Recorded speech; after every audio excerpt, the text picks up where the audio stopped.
ఓం గంగణవతే నమ ఐం సరస్వత్యై నమ శ్రీరామ రామ రామేతి రమే రామ మనోరమై సహస్రనామ తత్పుల్యం రామనామరమేతి. ఓం నమ శివాయ శివాయ గురవే నమః. సర్వమంగళమాంగళ్యే శివే సర్వార్థసాధకే శరణ్యే త్ర్యంబకే దేవి నారాయణి నమస్తే.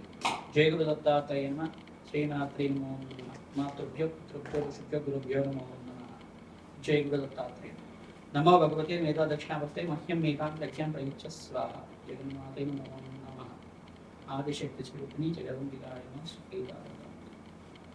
యూట్యూబ్ ప్రేక్షకులకి అందరికీ కూడా నమస్కారం అండి. నేను పాలపర్తి గురుదాశిమ జ్యోతిష్యం వాస్తు సిద్ధాంతిని. ఈ రోజున చెప్పబోయే టాపిక్ ఏంటంటే, ప్రధానంగా ప్రతి ఒక్క జాతకుడిలో ప్రధానంగా చూసుకునే విశేషమైన ఫలితాలు ఇచ్చే విధంగా సంతాన యోగం కానీ, ఆర్థిక స్థితి మెరుగుపడాలన్నా కానీ, ఆనందమైన జీవితం కావాలన్నా కానీ, ప్రధానంగా ఈ యొక్క కాలసర్ప దోషం ఉందా లేదా, వంశాభివృద్ధికి కారణమవుతుంది. ప్రధానంగా కాలసర్ప దోషం అనేది వంశానికి అభివృద్ధి కారణమవుతుంది. ఈ దోషం అనేది ప్రతి ఒక్క జాతకుడిలో ఉందా లేదా అనేది విశ్లేషణ చేసుకోవాల్సిన అవసరం ఉంటుంది అనమాట. ప్రధానంగా చూసుకుంటే కనుక కాలసర్ప దోషం అనేది, కాలసర్ప దోషం అనుకుండా దీని ఏమంటారు, కాలసర్ప యోగం అనేది అంటారు అనమాట. దుర్యోగాల్లో యోగం అంటారు. ప్రధానంగా చూసుకుంటే కాలసర్ప దోషం ఏ రకంగా సంభవిస్తుంది అని చెప్పారంటే కనుక, ఆగామి సుచిత సంచిత ప్రారంభ కర్మల్లో అంటారు కదా, దైవ ఆగామి సుచిత సంచిత ప్రారంభ కర్మలు అని కర్మలు ఉంటాయి అన్నమాట. అంటే తెలిసి చేసిన పాపాలు కానీ, తెలియకుండా చేసిన పాపాలైనా కానీ, తెలిసి తెలియకుండా చేసిన పాపాలైనా కానీ, లేదు కావాలని చేసిన పాపాలైనా కానీ, అనుకోకుండా పూర్వజన్మలో కానీ, ఈ జన్మలో కానీ, మీరు కానీ, మీ పూర్వీకులైనా కానీ, తాత ముత్తాతలైనా కానీ, మీ తండ్రి కానీ, తాత కానీ, ఎవరైనా కానీ, లేదు మీరైనా పూర్వజన్మలైనా కానీ, ఒక ఈ యొక్క దేవత జాతికి చెందిన సర్పానికి దోషం చేసిన, సర్పం అనేది ప్రధానంగా పూజనీయమైన సర్పంగా చెప్పడం జరుగుతుంది. ప్రధానంగా సర్పం అనేది నాగరాజు నాగేంద్ర స్వామికి రూపంగా చెప్పడం జరుగుతుంది. మానసదేవి ఒక చరిత్ర వినడం వల్ల సర్ప దోష నివారణ జరుగుతుంది. మానసదేవి అవతారంగా చెప్పడం జరుగుతుంది. జోడునాగలంతా కూడా ప్రధానంగా చూసుకుంటే కనుక నాగేంద్ర స్వామి సంతాన కారకుడుగా చెప్పడం, కుండలిన శక్తికి అధిష్టాన దేవతగా చెప్పడం జరుగుతుంది. ప్రధానంగా చక్రాలన్నీ కూడా అధిష్టాన దేవతగా, 6 చక్రాలు ఉంటాయి. 6 చక్రాలన్నిటికి కూడా అధిష్టాన దేవతగా ఈ యొక్క ముడి వేసుకున్న నాగల సర్పల దోషంలో ఉండే విధంగా ఉంటాయి అన్నమాట. ఇదే యొక్క విధంగా ఈ యొక్క మానవ యొక్క జీవన విధానం అంతా కూడా సర్ప జాతితో సంబంధమైన విధంగా ఉంటుంది. ప్రధానంగా చూసుకుంటే ప్రతి ఒక్క మనిషి యొక్క డిఎన్ఏ కూడా ఏ రకంగా ఉంటుంది, సర్ప రూపంలోనే ఉంటుంది అన్నమాట. ప్రధానంగా చూసుకుంటే మనం ఈ యొక్క పురాణాల్లో కూడా, వివిధ యొక్క పుణ్యక్షేత్రాల్లో కూడా ఈ యొక్క ఇతిహాసం అంతా కూడా చిక్కబడి ఉంటుంది. ఈ యొక్క సర్పం అనేది ప్రధానంగా పూజనీయమైనది. తద్వారా ఎవరైతే సర్పాన్ని పూజ చేసుకుంటారో వాళ్ళకి వంశాభివృద్ధి అవుతుంది, అఖండమైన ఐశ్వర్య ప్రాప్తి కలుగుతుంది, కీర్తి ప్రతిష్టలు కలుగుతాయి. నాగజాతిని అంతా కూడా పూజనీయంగా చేయడం జరుగుతుంది. ప్రధానంగా తెలిసి తేని పాపాలని జరుగుతూ ఉంటాయి అన్నమాట. ఈ సర్పదోషం అనేది సంభవించడం వల్ల ప్రధానమైన స్థానాలు, ఈ యొక్క కేంద్ర స్థానాలు కనుక లగ్న చక్రవశాత్తు లగ్నానికి సంభవిస్తూ ఉంటుంది. జననకాల లగ్నానికి అంతా కూడా కాలసర్ప దోషం అనేది జ్యోతిష పరిభాషలో అంతా కూడా సంభవించడం జరుగుతుంటుంది. ఈ స్థానంలో కనుక ఈ గ్రహాలు కలిగి ఉంటాయి. రాహుకేతులు అంతా కూడా ఈ స్థానంలో ఉంటాయి. ఇంకా నవగ్రహాలన్నీ కూడా రాహుకేతు మధ్యలో ఉంటాయి. కనుక లగ్న చక్రవశాత్తు కానీ, ఈ యొక్క రాహుకేతు ఉన్న స్థానాన్ని నుంచి వాళ్ళ యొక్క వీక్షణ వశాత్తు అయినా కానీ, పంచమ స్థాన వశాత్తు, అష్టమ స్థాన వశాత్తు, సప్తమ స్థాన వశాత్తు అంతా కూడా ఈ యొక్క కాలసర్ప యోగంలో ఉందా లేదా, ఈ గ్రహాలన్నీ కూడా ఏ రకంగా ఫలితాలు ఇస్తున్నాయి, బాగా ఫలితాలు ఇస్తున్నాయి, లగ్న చక్రవశాత్తు అంతా కూడా తెలుసుకోవడం జరుగుతుంది. ప్రధానంగా చూసుకుంటే నాగేంద్ర స్వామి యొక్క చరిత్ర వినడం వల్ల, ప్రధానంగా చూసుకుంటే అస్తిక మహాముని చరిత్ర, మానసదేవి చరిత్ర అంతా కూడా వినడం వల్ల, సర్పజాతిని సంరక్షించిన అస్తిక మహాముని చరిత్ర అంతా కూడా వినడం, మానసదేవి ప్రియపుత్రుడిగా ఉండి ఒక సర్ప యజ్ఞాన్నంతా కూడా, సర్ప యాగాన్నంతా కూడా ఆపిన వాళ్ళలాగా, ప్రధానంగా చూసుకుంటే ఒకనొక సందర్భంలో అంతా కూడా ఈ యొక్క సర్పయాగాన్ని అంతా జరిగేటప్పుడు ఈ యొక్క అస్తిక మహాముని అంతా కూడా వెళ్ళి సర్పయాగం చేయడం అంతా కూడా ఇది ధర్మబద్ధమైంది కాదు, అధర్మబద్ధమైంది, మీరంతా కూడా మానవాళికి మంచి చేయాలంటే సర్పజాతిని సంరక్షించాలి అని చెప్పేసి సర్పయాగాన్ని అంతా కూడా ఆపిన వాడు కావున, అటువంటి పుణ్యవంతుడైన యొక్క పురాణ పురుషుడైన మహాముని యొక్క దివ్య చరిత్రను వినడం వల్ల ఆ ఘట్టమంతా కూడా సర్పయాగం ముందు చేశారు. ఆ సర్పయాగ ఘట్టమంతా కూడా ఎందుకు జరిగింది, ఒక పరీక్షిత్ మహారాజు యొక్క మనవడైన ఈ యొక్క ప్రధానమైన జనమేజయ మహారాజు అంతా కూడా చేయడం వల్ల, పరీక్షిత్ మహారాజు అంతా కూడా ఇట్లా చేయడం వల్ల, ప్రధానంగా చూసుకుంటే కనుక ఈ యొక్క పరీక్షిత్ మహారాజ్ చరిత్ర కానీ, జన్మేజన్ మహారాజ్ చరిత్ర అయినా కానీ వినడం వల్ల ప్రధానంగా సర్పయాగం చేసిన సమయంలో అంతా కూడా ఈ యొక్క ఫలితం కలిగింది. ప్రధానంగా చూసుకుంటే కనుక సర్పయోగం ముందు చేశారు. సర్పయాగం యొక్క చరిత్ర అంతా కూడా వినడం వల్ల భాగవ సప్తాహం అంతా కూడా ఎందుకు విన్నారు, ఈ యొక్క అంత అనేది జరుగుతూ ఉంటుంది. ఈ యొక్క ఇతిహాసంలో అంతా కూడా ఈ కథ విశేషాలంతా కూడా వినడం వల్ల, చరిత్రలాగా ప్రవచనంలాగా వినడం వల్ల ప్రధానంగా చూసుకుంటే ఆ ఘట్టాలంతా కూడా మననం చేసుకుంటాం.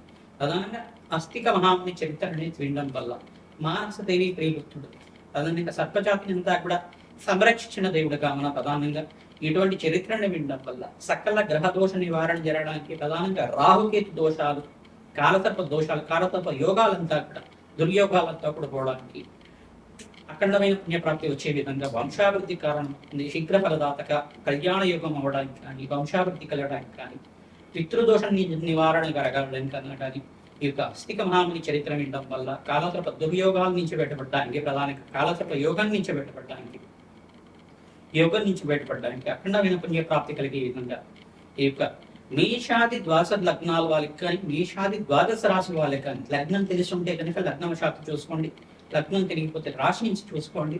తద్వారా ఈ యొక్క కాలసర్ప యోగం అనేది ఏ రకంగా సంభవిస్తుంది, కాలసర్ప యోగం నుంచి ఈ దోషం నుంచి బయటికి పడాలంటే, ప్రధానంగా బయటికి రావాలి అంటే, కాలసర్ప దుర్యోగం నుంచి బయటికి రావాలంటే కనుక ఎటువంటి దోషాలకి పరిహారం చేసుకోవాలి. ప్రధానంగా ఆర్థిక స్థితి బట్టి మీకు అంతా కూడా పరిష్కారం చెప్పడం జరుగుతుంది. ప్రధానంగా ఉంటే కనుక లగ్న చక్రవశాత్తు పంచమ స్థానంలో కుచ రాహుల కలిగి కానీ, కుచకేతులు కలిగి కానీ, శుక్ర రాహుల కలిగి కానీ, శుక్ర కేతువు కలిగి కానీ, ఈ యొక్క పంచమాధిపతి ఏ స్థానంలో ఉన్నారు, పంచమ లగ్నవశాత్తు, అష్టమ లగ్నవశాత్తు, లగ్న చక్రవశాత్తు అంటే లగ్నము ద్వితీయ అంటే ధనస్థానము మరియు పంచమ స్థానం, సప్తమ స్థానం, అష్టమ స్థానము, నవమ స్థానాల్లో కనుక ఉంటే కనుక, చతుర్థ స్థానాల్లో కూడా రాహుకేతులు సంచారం జరిగి ఉంటే కనుక, ఈ యొక్క స్థానాల్లో కనుక రాహుకేతులు ఉండేసి ఆ గ్రహాలన్నీ కూడా, నవగ్రహాలన్నీ కూడా రాహుకేతు మధ్యలో ఉంటే కనుక, రాహుకేతులన్నీ కూడా ఛాయాగ్రహాలుగా చెప్పడం జరుగుతుంది.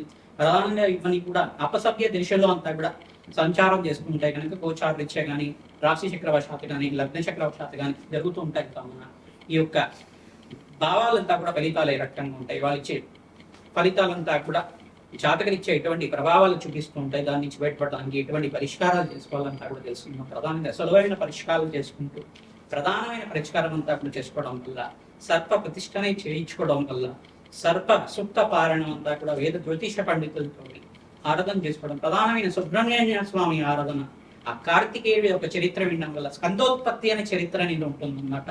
సుబ్రహ్మణ్య స్వామి చరిత్ర అంతా కూడా వినడం వల్ల సకల గ్రహదోష నివారణ జరగడానికి ఆస్కారం ఉంటుంది. సర్పజాతి కంటే కూడా అధిష్టాన దేవతగా సుబ్రహ్మణ్య స్వామి ఉంటారు, మానసదేవి ఉంటుంది. కాబట్టి ఈ యొక్క మానసదేవి చరిత్ర, సుబ్రహ్మణ్య స్వామి చరిత్ర ప్రతి నిత్యం కూడా చదవడం వల్ల, వినడం వల్ల, ఓం శరవణ భవాయ నమః అని నామాన్ని ప్రతినిత్యం కూడా స్మరణ మాత్రం చేతిని సకల గ్రహదోష నివారణ జరుగుతుంది. ప్రధానంగా ఆర్థిక స్థితి మెరుగుపడుతుంది, అష్టైశ్వర ప్రాప్తి కలుగుతుంది, అప్పుల బాధల నుంచి బయటపడతారు, రుణ బాధల నుంచి బయటపడతారు, రోగ బాధల నుంచి బయటపడతారు.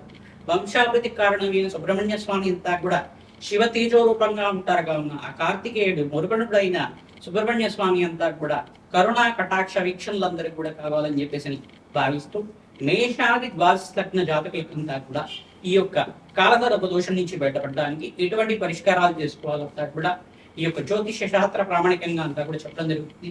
రత్నశాస్త్ర ప్రకారంగా కానీ మరియు లగ్న చక్రవశాత్తు ఈ యొక్క వృక్ష జాతిని అంతా కూడా ఏ రకంగా పూజ చేయాలి, ఏ వృక్షానంతా కూడా పూజ చేయడం వల్ల శీఘ్ర ఫలదాయకంగా ఉంటుంది, గోమాత సేవ చేయడం వల్ల ఈ యొక్క పాపాల నుంచి బయటపడడానికి, తెలియకుండా చేసే పాపాల నుంచి బయటపడడానికి ఆస్కారం ఉంటుంది. దానాలు చేయడం వల్ల, స్వల్పమైన దానం చేయడం వల్ల, కలియుగంలో అంతా కూడా స్వల్ప దానం చేసుకోవడం మాత్రం చేతిని, మీరు చేతనైతే మీకంతా కూడా దానం చేయండి, బీదవాళ్ళకి అన్నం పెట్టండి. తద్వారా అంతా కూడా సకల గ్రహ దోష నివారణ జరగడానికి ఆస్కారం ఉంటుంది.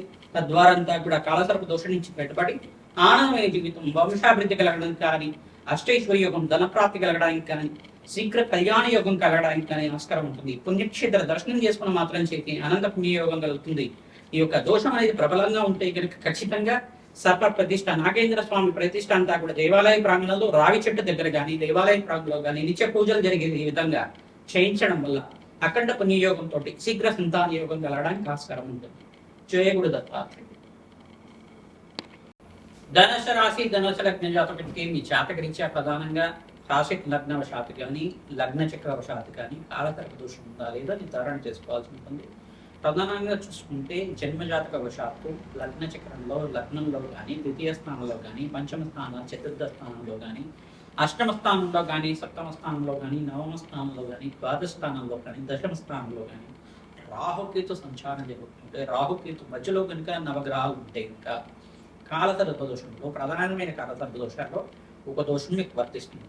ఆ దోషం నుంచి బయటపడడానికి ప్రధానంగా దీనికి అంతా కూడా కారణం ఏంటంటే పూర్వ జన్మలో కానీ ఈ జన్మలో కానీ మీరు తెలిసి కానీ తెలియకుండా కానీ మీరు కానీ మీ పూర్వీకులు కానీ సర్పానికి ఏమైనా దోషం చేసి ఉంటే కనుక లేదు అనుకోకుండా సర్పాన్ని ఏమైనా చంపి ఉంటే కనుక సర్పదోషం అనేది సర్పశాపం అనేది వర్తిస్తుంది.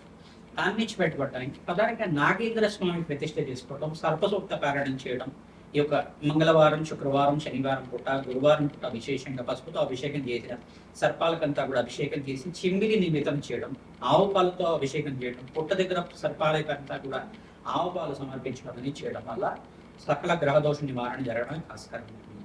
ప్రధానమైన కారణం ఏంటిదంటే ఆలస్య సంతానం కానీ సంతానం లేకపోవడం కానీ ఇవన్నీ దోషానికి కారణం అవుతూ ఉంటాయి. ప్రధానంగా సర్పశాపం ఉండే వాళ్ళకి ఆలస్యంగా సంతానం అవ్వడం కానీ ప్రధానంగా సంతానం అనేది లేకపోవడం కానీ జరుగుతూ ఉంటుంది. దీని నుంచి బయటపడడానికి ప్రధానంగా ఈ దోషం నుంచి బయటపడడానికి సర్పశాంతి సంస్కారం అనేది చేసుకోవాలి కంపల్సరీగా. ఈ యొక్క ఖచ్చితంగా మీరంతా జ్యోతిష్య పారిభాషలో అంతా చెప్తుంటారనమాట. సర్పశాంతి అనేది ఆచరించాలి. సర్ప యంత్రాన్ని కూడా స్థాపన చేసుకొని బుగ్గులాగా వేసుకొని ఆ యొక్క యంత్రం అంతా కూడా షోడశోపచార పూజతోటి సర్పసూక్త విధానంగా సర్పేభ్యోముల మంత్ర విధానంగా అష్టనాగులంతా కూడా నవనాగులంతా కూడా స్థాపన చేసుకొని కలశాలంతా కూడా స్థాపన చేసుకొని యంత్రాన్నంతా కూడా మండలం అనేది అంటారు. మండలాన్ని స్థాపన చేసుకోవడం అనేది చేస్తుంటారు. మండలంలో అంతా కూడా ఈ యొక్క పిండ ప్రదానం చేయడం అనేది జరుగుతుంటుంది. అంటే బలి విధానం అనేది ఆచరిస్తారనమాట. ఆ యొక్క ఆచరణ చేయడం వల్ల బలి అనేది ఆచరించుకోవడం వల్ల ప్రధానంగా ఈ యొక్క నాగబలి కార్యక్రమం అంటారు. నాగబలి కార్యక్రమం అనేది ఆచరించడం నాగబలి అని చెప్పేసి అంటారు. ఈ యొక్క ఆచరించుకోవడం వల్ల నదీ పరివాహ తీరంలో కానీ రావి చెట్టు ఉన్న ప్రాంతం దగ్గరైనా కానీ ఎక్కడైతే నాగేంద్ర స్వామి జోడనాగలు ఉన్న ప్రాంతం దగ్గరైనా కానీ నాగేంద్ర స్వామి పుణ్యక్షేత్రంలో కానీ సుబ్రహ్మణ్య స్వామి పుణ్యక్షేత్రంలో కానీ దేవాలయ ప్రాంతాల్లో కానీ మీ ఇంటి దగ్గర ఉండే దేవాలయ ప్రాంతాల్లో కానీ ఆచరించుకోవడం వల్ల అఖండ పుణ్యఫలంతో శీఘ్ర సంతాన యోగం కలుగుతుంది. గర్భదోష నివారణ జరుగుతుంది. వంద్యత్వ దోష నివారణ జరుగుతుంది. ప్రధానంగా సకల గ్రహ దోష నివారణ జరగడానికి ఆస్కారం ఉంటుంది. ప్రధానంగా చూసుకుంటే కనుక ఈ దోషానికి పరిహారం అంతా కూడా పరిష్కారంగా చెప్పడం జరుగుతుంది. ఓం శరవణ భవాయ నమః నామాన్ని ప్రతినిత్యం కూడా చదువుకోవడం వల్ల సుబ్రహ్మణ్య స్వామి అనుగ్రహం మీకు లభిస్తుంది. ప్రధానంగా ఓం శరవణ భవాయ నమః ఓం శరవణ భవాయ నమః ఓం శరవణ భవాయ నమః ఓం శరవణ భవాయ నమః నామాన్ని ప్రతినిత్యం కూడా జప అనుష్ఠానం అంతా కూడా చేసుకోవడం. ప్రధానంగా పగడాల మాలనంతా కూడా ధరించడం విశేషమైన ఫలితాలు రావడానికి ఆస్కారం ఉంటుంది. అఖండమైన ఆరోగ్యం లభించడానికి ప్రతినిత్యం కూడా సూర్య ఆరాధన చేసుకోవడం వల్ల సకల గ్రహదోష నివారణ జరుగుతుంటుంది. సర్పసూక్త పారణ దుర్గా సప్తశతి పారణంతో నాగేంద్ర స్వామి ప్రతిష్ట ఆచరించుకోవడం వల్ల విశేషమైన ఫలితం వస్తుంది.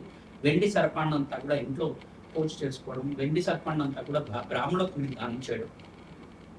ప్రధానంగా మీరంతా కూడా ఉలవలు నానబెట్టిన ఉలవలు అంతా కూడా గోమాతకు సమర్పించడం వల్ల విశేషమైన పని కలుగుతుంది. గణపతి ఆరాధనలో భాగంగా చెరుకు రసంతో ద్రాక్ష పళ్ళ రసంతో మామిడి పళ్ళ రసంతో గణపతికి అభిషేకం చేయడం, ఉండ్రాళ్ళని మోదకాలని నివేదన చేయడం వల్ల మోదకాలతోటి ప్రధానమైన లక్ష్మీ గణపతి హోమాది కార్యక్రమాలు చేయడం వల్ల క్షిప్రప్రసాద గణపతి అనే అవతారం ఉంటుంది. క్షిప్రప్రసాద గణపతి హోమాన్ని ఆచరించుకోవడం, ఏరమ్మ గణపతి హోమాన్ని అంతా కూడా ఆచరించుకోవడం వల్ల సకల గ్రహదోష నివారణ జరగడానికి ఆస్కారం ఉంటుంది. ఎవరైతే కనుక వల్లభ గణపతి ఆరాధన చేస్తారో వల్లభ గణపతి ఆరాధన అంతా కూడా చేసేవాళ్ళు ప్రధానంగా సిద్ధులు ఉంటారన్నమాట. గణపతి ఆరాధన చేసుకునే సిద్ధులు అంతా కూడా ఈ యొక్క వల్లభ గణపతి ఆరాధన చేసుకునే వాళ్ళు విశేషమైన పుణ్యకథంతో అష్టేష్ వినియోగం సిద్ధించడానికి ఆస్కారం ఉంటుంది. ప్రధానంగా ఎక్కడైతే కనుక క్షిప్రప్రసాద గణపతి హోమాది కార్యక్రమాలు చేస్తారు శీఘ్ర ఫలదాయకంగా ఉంటుంది.